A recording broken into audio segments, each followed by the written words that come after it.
출애굽기 25장 17절부터 22절까지를 다 같이 함께 읽겠습니다. 시작. 정금으로 속죄소를 만들되 자기 2규빗 반, 바위 1규빗 반이 되게 하고 금으로 그릇들을 속죄소 두 끝에 쳐서 만들되 한 그룹은 이 끝에 한 그룹은 저 끝에 곧 속죄소 두 끝에 속죄소와 한 덩어리로 연하게 할지며 그룹들은 그 날개를 높이 펴서 그 날개로 속죄소를 덮으며 그 얼굴을 서로 대하여 속죄소를 향하게 하고 속죄소를 궤 위에 얹고 내가 내게 줄 증거판을 궤 속에 넣어라. 거기서 내가 너와 만나고 속죄소 위 곧 증거궤 위에 있는 두 그룹 사이에서 내가 이스라엘 자손을 위하여 내게 명할 모든 일을 내게 이루리라. 아멘. 지성소는 가로 세로가 각각 10규빗, 그러니까 우리가 사용하는 면적으로 하면 6평 남짓한 작은 공간인데 성막에서 가장 신비롭고 가장 거룩한 장소입니다. 이 지성소에는 증거궤와 증거궤 위에 있는 속죄소가 있습니다. 이것은 창세기 2장에 하나님께서 에덴 동산을 창설하시고 에덴 동산 중앙에 생명나무와 선악을 알게 하는 나무를 주신 것과 영적인 원리가 같습니다. 선악을 알게 하는 나무가 율법을 상징하고 생명나무가 하나님의 은혜를 상징하듯이 증거궤, 곧 언약궤는 하나님의 율법을 보여주는 것이고 속죄소는 예수 그리스도의 보혈로 말미암아 하나님께서 우리에게 베풀어 주신 그 은혜를 우리에게 설명하고 있는 것입니다. 이 지성소는 하나님께서 임재하시는 장소로서 하나님의 거룩하심과 영광이 충만하고 또 하나님의 전인적인 주권 가운데 속죄와 하나님과의 교제가 이루어지는 장소입니다. 따라서 성소와 같이 여러 기구를 비치할 필요가 없고 오직 짐승의 피로서 속죄함을 받게 되면 하나님과의 거룩한 만남이 이루어지는 장소입니다. 속죄소는 오직 하나님의 말씀만이 존재하는 장소로서 1년에 단 한 차례, 그것도 대제사장만이 들어갈 수 있는 그러한 거룩한 장소입니다. 속죄소는 이 형태상으로 보면 증거궤를 덮는 뚜껑입니다. 그래서 증거궤의 한 부분으로 보기도 합니다. 그렇지만 엄밀히 말하면 이 속죄소는 하나의 독립된 기구인 것입니다. 성소에는 금등잔과 진설병상과 분향단이 있었지만 지성소에는 법궤와 그 법궤 위에 있는 속죄소만 있습니다. 그런데 이 증거궤와 속죄소를 한 부분으로 볼 수도 있고 서로 따로따로 각각의 역할을 또 기능을 하는 별개의 독립된 기구로 볼 수도 있다라는 것입니다. 이 속죄소의 신약적인 명칭은 화목제물입니다. 요한일서 2장 2절에 보면 저는 우리의 화목제물이요 또 우리뿐만 아니라 모든 세상의 죄를 위한 화목제물이시다라고 말씀하신 것처럼 이 속죄소의 신약적인 명칭은 화목제물입니다. 따라서 단순히 이 속죄소가 증거궤를 덮기 위한 것만이 아니라 우리의 죄를 속죄하기 위하여 이 땅에 화목제물로 오신 예수 그리스도를 모형으로 보여주고 있는 것입니다. 속죄소라고 하는 의미는 죄를 덮다 또는 죄를 가린다라고 하는 그러한 의미가 있습니다. 그래서 히브리서 4장 16절에는 은혜의 보좌라고 설명하고 있습니다. 따라하세요. 은혜의 보좌. 은혜의 보좌. 네, 바로 속죄소 밑에 있는 언약궤가 율법을 상징하지만 증거궤를 덮고 있는 속죄소는 바로 은혜의 보좌입니다. 그래서 하나님 백성들의 죄를 속량하고 하나님께서 이스라엘에게 은혜를 베푸는 장소인 것입니다. 뿐만 아니라 속죄소는 하나님께서 임재하셔서 좌정하시고 또 이스라엘 백성들을 향하여 말씀을 선포하는 그러한 장소인 것입니다.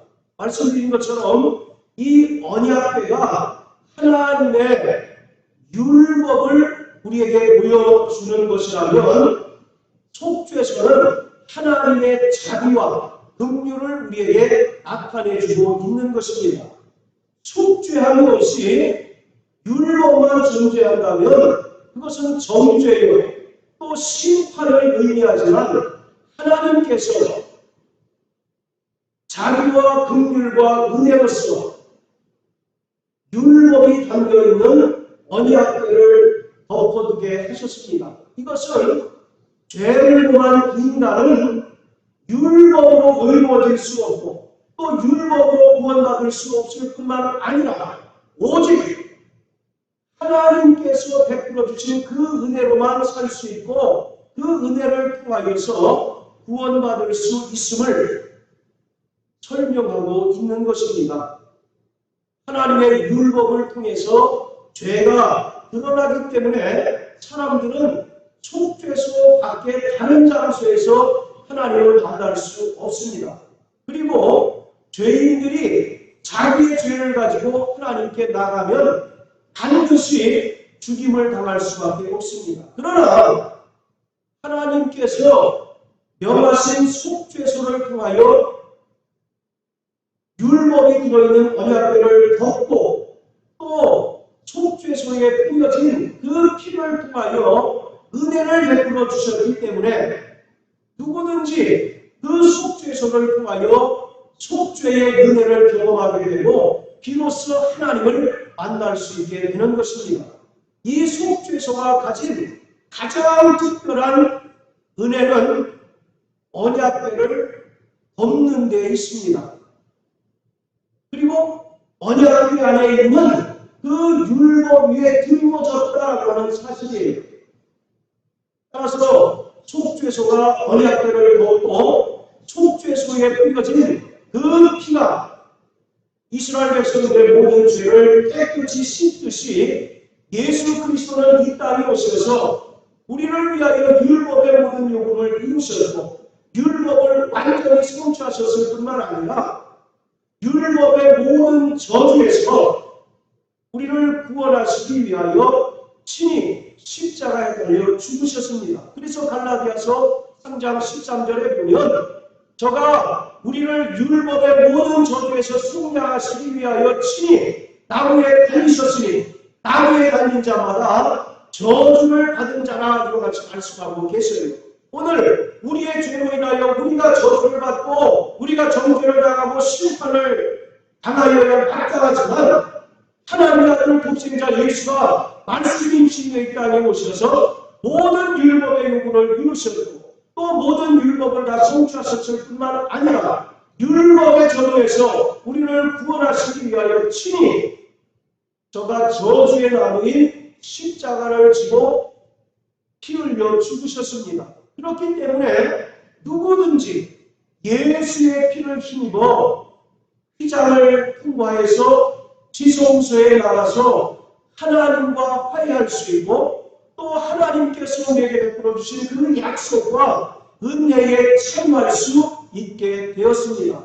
구약에는 이 지성소에는 아무나 다가간다면 반드시 죽임을 당할 수밖에 없습니다. 그리고 대제사장도 지성소에 들어가기 전에 먼저 자신의 죄를 속죄한 이후에 지성소에 들어갈 수 있을 정도로 이 지성소에 들어가는 것이 극히 제한적이었습니다. 그러나 예수 그리스도가 십자가에 달리셔서 피 흘려 죽으심으로 말미암아 이제는 그 성소와 지성소를 가로막고 있는 휘장이 찢어지게 되었고, 그에 따라서 누구든지 예수의 피를 힘입어 지성소에 들어가게 되었고, 또 지성소에 들어가 하나님과 교제하며 만날 수 있게 되었습니다. 이처럼 바로 이 속죄소는 예수 그리스도를 우리에게 보여주고 있는 것입니다.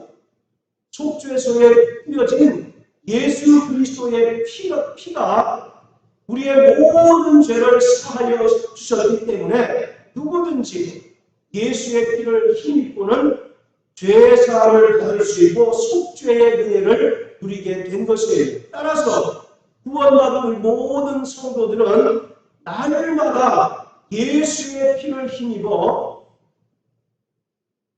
지성소에 들어가서 하나님과 교제하고 또 하나님의 말씀을 듣는 자들이 되어야 하는 것입니다. 이것은 예수 그리스도가 친히 십자가에 달려 피 흘려 죽으심으로 말미암아 우리를 심판의 자리에서 은혜의 자리로 옮겨 주셨기 때문인 것입니다. 율법은 정죄하는 목적이고 또 죄를 드러나게 하는 목적입니다. 그렇기 때문에 율법에 의하면 모두가 죄인으로 드러나고 또 모두가 지옥 갈 수밖에 없는 자들이지만 예수 그리스도가 이 땅에 하나님의 어린 양으로 오셔서 피를 흘려주심으로써 그 피가 우리의 죄를 가리고 그 피가 우리의 모든 허물을 가리움으로 말미암아 우리가 비로소 하나님의 그 은혜를 통하여 속죄함을 얻고 또 하나님의 자녀가 되고 또 영원한 하나님의 나라를 소망하는 거룩한 믿음의 성도가 될 수 있었던 것입니다. 자, 우리 신약 성경 로마서 3장을 다 같이 한번 보시겠습니다. 로마서 3장 자, 25절입니다. 같이 읽겠습니다. 시작. 이 예수를 하나님이 그의 피로 인하여 믿음으로 말미암은 화목제물로 세우셨으니 이는 하나님께서 길이 참으시는 중에 지은 죄를 간과하시고 자기의 의로우심을 나타내려 하심이니. 자, 여기서 중요한 단어가 화목제물이고 또 하나가 간과하심이라는 단어입니다. 자, 여기 표시해 보시고 히브리서 9장 5절 한번 다 같이 봅니다. 히브리서 9장 5절. 자, 제가 읽겠습니다. 그 위에 속죄소를 덮는 영광의 그릇들이 있으니 이것들에 관하여는 이제 낱낱이 말할 수 없노라. 로마서 3장 25절에 화목제물이라고 하는 단어와 히브리서 9장 5절에 속죄소라고 하는 단어가 같은 헬라어 단어를 썼습니다. 그러니까 구약의 속죄소는 인간의 모든 죄를 속량하시기 위하여 화목제물로 오신 예수 그리스도를 우리에게 보여주고 있는 거예요. 그러니까 속죄소가 신약에서는 바로 화목제물이라고 하는 단어로 바로 사용되었던 것입니다. 자, 이처럼 예수 그리스도는 인간들의 죄를 속량하시기 위하여 하나님과 인간 사이의 중보자가 되셨기 때문에 우리의 속죄소가 되시고 또 우리를 위하여 화목제물이 되어 주셨습니다. 자, 따라서요. 예수는 나의 속죄소이시며 나의 죄를 위하여 화목제물이 되어 주셨다. 그 화목제물이신 예수 그리스도의 피를 통해서 하나님과 인간이 비로소 화해가 이루어지고 화목게 되어진 거죠. 그래서 하나님과 인간의 화해의 표시가 바로 속죄의 힘으로 그 장소를 속죄소라고 말하고 있는 것입니다. 그런데 바로 이러한 속죄는 인간의 노력이야 또는 인간의 수고나 공력을 통해서 얻을 수 있는 것이 아니라 오직 하나님의 은혜를 통하여 얻을 수 있기 때문에 그 속죄소를 다른 말로 시은좌 또는 은혜의 보좌라고 말하고 있습니다. 우리 요한 형제 히브리서 4장 16절 한번 읽어주세요. 나머지 분들은 로마서 3장 25절로 돌아갑니다.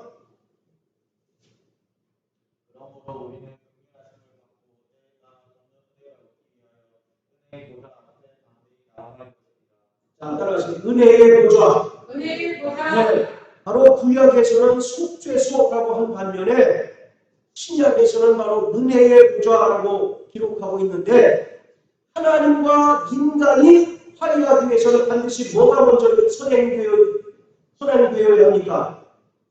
속죄가 이제 선행되어야 하죠. 그래서 바로 구약에서는 속죄소라고 말하고 있는 거예요. 그리고 그곳에서 하나님께서 은혜를 베풀어 주심으로 우리를 구원하신다고 해서 바로 성경에는 신약 성경에는 그곳을 은혜의 보좌라고 말하고 있습니다. 레위기 16장에 보면 대제사장이 1년에 하루 지성소에 들어가 자신과 백성들의 죄를 속죄받는 그 절차에 대해서 자세하게 기록하고 있습니다. 먼저 대제사장은 자기와 자기의 번속을 위하여 숫소가지를 잡고 그 피를 담아다가 지성소에 들어가서 자기 손에 피를 이제 찍어서 속죄소 위에 한 번 뿌립니다. 그 다음에 속죄소 앞에 7번 뿌리도록 되어 있습니다. 그리고 나서 다시 나와서 이스라엘 백성들의 죄를 위하여 준비된 염소를 잡아서 그 피를 그릇에 담아다가 지성소에 들어가서 자기 손에 피를 찍어서 속죄소 위에 한 번 뿌리고 그 다음 속죄소 앞에 7번 뿌리도록 되어 있습니다. 자, 여기서 7번 뿌린다라고 하는 것이 대단히 중요한 의미를 가지고 있는데 7이라고 하는 숫자는 하나님의 완전수입니다. 그래서 예수 그리스도가 하나님의 어린 양으로서 이 땅에 오셔서 십자가에 달리셔서 흘리신 그 피는 우리를 영원하고도 완전한 구원에 이르게 하셨다라고 하는 것입니다. 할렐루야. 자, 이와 같이 대제사장이 대속죄일에 자기를 위하여 수송아지의 피를 손에 찍어서 속죄소 위에 뿌리고 속죄소 앞에 7번 뿌리며 또 이스라엘 백성들을 위하여 염소를 잡아서 그 피를 속죄소 위에 한 번 뿌리고 속죄소 앞에 7번 뿌립니다. 그렇게 되면 하나님께서 보좌에 좌절하실 때 속죄소에 뿌려진 피를 보게 됩니다. 그럼으로써 하나님께서 그 피를 보고 이스라엘 백성들의 모든 죄를 사해 주시고 이스라엘 백성들에게 은혜와 긍휼을 베풀어 주시는 거예요. 자, 로마서 3장 25절에 보면 죄를 간과하셨다라고 말하고 있는데 간과라고 하는 뜻이 뭡니까? 묵인하다 또는 묵과하다라고 하는 그런 의미예요. 하나님께서 아시고 고의적으로 죄를 묻지 않고 묵인해 주셨다라고 하는 그런 의미입니다. 그런데 그것이 예수의 피가 그 속죄소에 뿌려졌을 때만 가능한 거예요. 그래서 예수의 피가 속죄소에 뿌려짐으로써 그 피를 부음으로써 하나님께서 우리의 죄를 묵인하고 묵과하고 그냥 통과해 주신다라고 하는 겁니다. 여기서 이 간과하다라고 하는 말이 영어로 패스오버입니다. 패스오버. 자, 그런데 여러분 구약의 절기에서 패스오버에 해당되는 절기가 어떤 것입니까? 6월절이죠. 자, 우리 로마서 12장 한번 같이 보세요. 로마서 12, 출애굽기 12장 13절. 출애굽기 12장 13절입니다.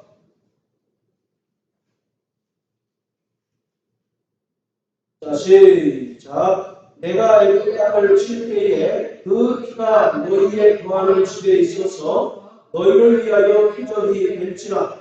내가 피를 볼 때에 너희를 넘어가리니 재앙이 너희에게 내려 멸하지 아니하리라. 여기서 피를 볼 때에 너희를 넘어가겠다라고 말씀하고 있는데, 넘어가다라고 하는 말이 간구하다라는 겁니다. 하나님께서 이스라엘 백성들에게 출애굽 전날 밤에 모세를 통해서 명령하십니다. 너희는 훈련된 숫양을 잡아서 그 피를 문 좌우 설주와 인방에 바르라. 그리하면 하나님의 진노가 그 피를 봄으로써 넘어가겠다는 겁니다. 그게 바로 6월절 아닙니까? 1월, 2월, 3월, 4월, 5월, 6월, 그래서 6월절이 아니라 넘을 유자에 넘을 월자를 써서 하나님의 진노가 그 피를 볼 때에 넘어간다라고 하는 그런 의미에서 바로 유대인들은 6월절을 지금도 이제 지키고 있는 거예요. 그래서 로마서 3장 25절에 예수 그리스도가 친히 화목제물이 되셔서 우리를 위하여 십자가에 달리셔서 피를 흘려주심으로 하나님께서는 우리의 죄를 간구하셨다라고 하는 것은 하나님께서 그 속죄소에 뿌려진 예수의 피를 부음으로써 인간의 모든 죄를 더 이상 묵인하시고 묵고하시고 그냥 넘어가신다라고 하는 겁니다. 율법의 기능은 뭡니까? 끊임없이 죄를 들춰내고 죄를 드러나게 하고, 그래서 정죄하는 법이 바로 율법이잖아요. 그러나 그 속죄소를 그 율법이 담긴 언약궤를 속죄소가 덮는다라고 하는 말은 예수 그리스도가 십자가에서 흘리신 피가 인간의 모든 죄를 가리고 덮어주는 역할을 한다는 겁니다. 그러므로 하나님께서는 우리의 죄를 보시는 것이 아니라 예수 그리스도의 피를 부음으로써 우리에게 진노를 바라지 않으시고 넘어가시는 거예요. 할렐루야. 이것이 오늘 속죄소의 은혜인 것입니다. 그래서 여기서 간구하신다고 하는 것이 대단히 중요한 의미가 있는 겁니다.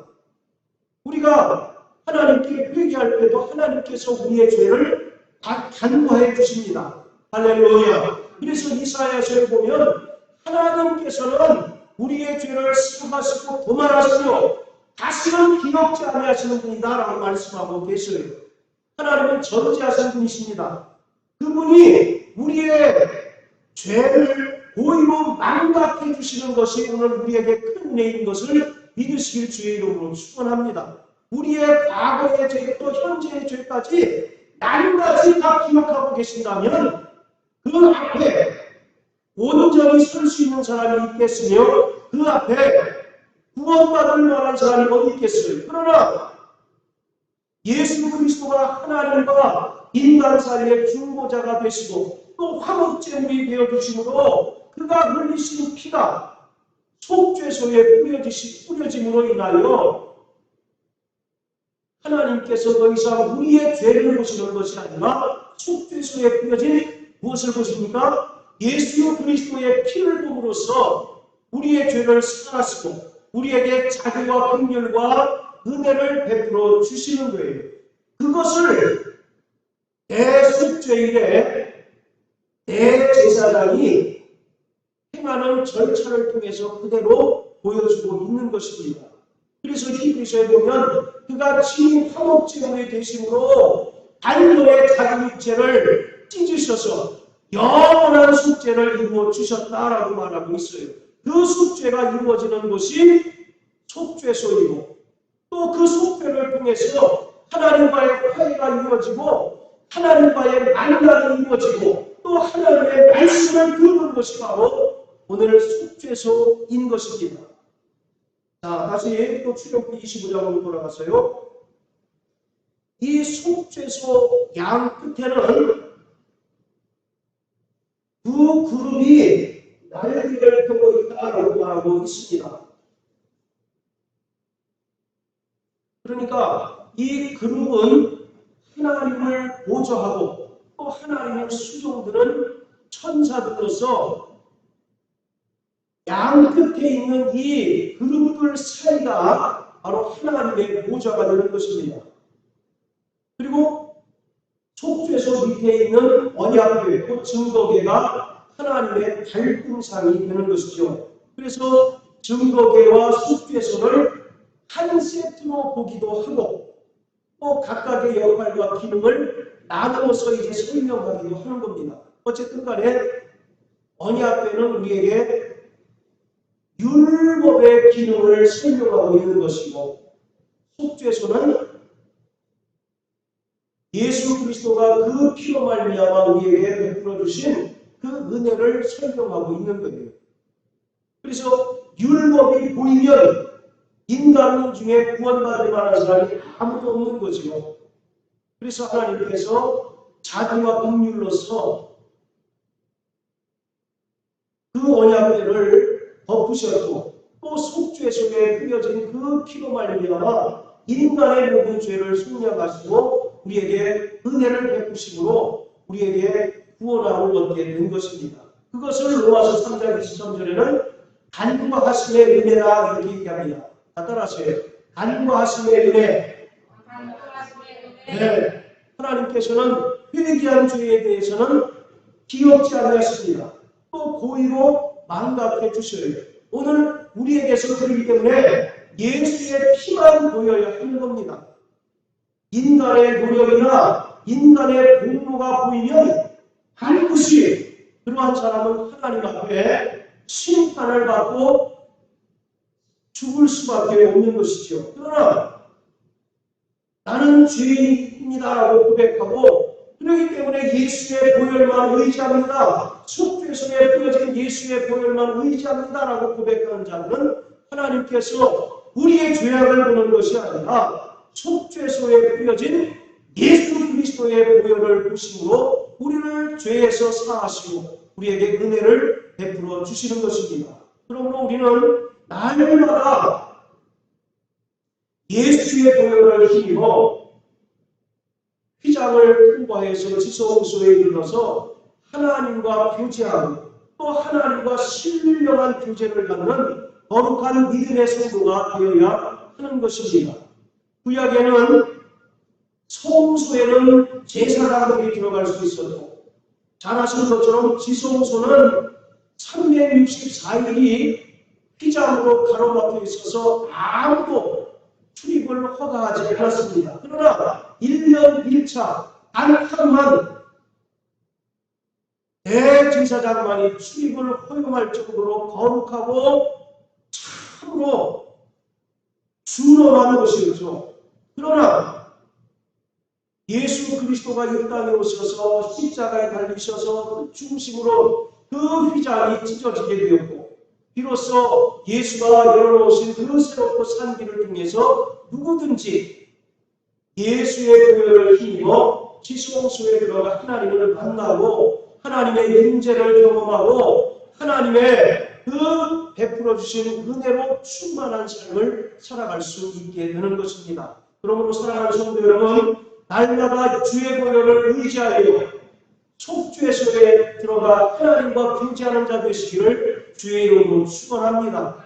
하나님과 교제할 때에 우리의 영혼이 잘 되고 우리의 범사가 형통해질 수 있고 우리의 모든 육체의 질병이 치료함을 받게 되는 거예요. 바로 인생의 모든 영적인 것과 마음의 문제와 또 육체적인 모든 문제는 바로 그 근본에 죄가 고사리고 있습니다. 그렇기 때문에 예수 그리스도가 이 땅에 오셔서 죄의 문제를 해결해 주셨습니다. 그러기에 우리가 날마다 예수의 보혈을 의지하여 하나님과 교제하고 지성소에 들어가 하나님의 그 은혜를 힘입을 때 우리의 삶이 주 안에서 통통함을 누리며 살아갈 수 있게 되는 것입니다. 날마다 주의 복을 의지하여 정말 승리하는 자 되시길 주의 이름으로 축원합니다. 다 따라서요. 나 영혼아 주의 복을 의지하자. 나 영혼아 간구하심의 은혜를 힘입자. 할렐루야. 바로 우리가 하나님께로부터 의롭다 칭함받은 존재라 할지라도 여전히 우리의 삶을 돌이켜볼 때 죄악이 가득한 삶을 살아갈 수 있습니다. 우리가 교회에서는 정말 하나님 뜻대로 살려고 결단하고 또 정말 죄를 짓지 않고 살려고 결단하지만 교회를 문 나가는 것입니다. 언제 그랬냐는 것이 우리가 여전히 불신자들과 크게 다를 바 없는 죄악과 짝하는 그런 삶을 살아갈 수밖에 없잖아요. 그러나 불신자와 우리 성도들이 다른 점이 뭡니까? 우리는 정말 우리가 죄인인 것을 깨닫고 날마다 예수의 보혈을 의지하여 회개하는 자들이라는 것입니다. 할렐루야. 그럴 때 하나님께서는 우리의 모든 죄악을 간과해 주심으로 우리가 회개한 죄에 대해서는 다시 기억지 아니하시고 날마다 새로운 은혜를 부어주시는 하나님이신 것을 믿으셔서 날마다 주의 보혈을 의지하여 회개하고 날마다 우리에게 베풀어주시는 그 간과하심의 그 은혜를 힘입는 우리 모든 성도 되시기를 주의 이름으로 축원합니다.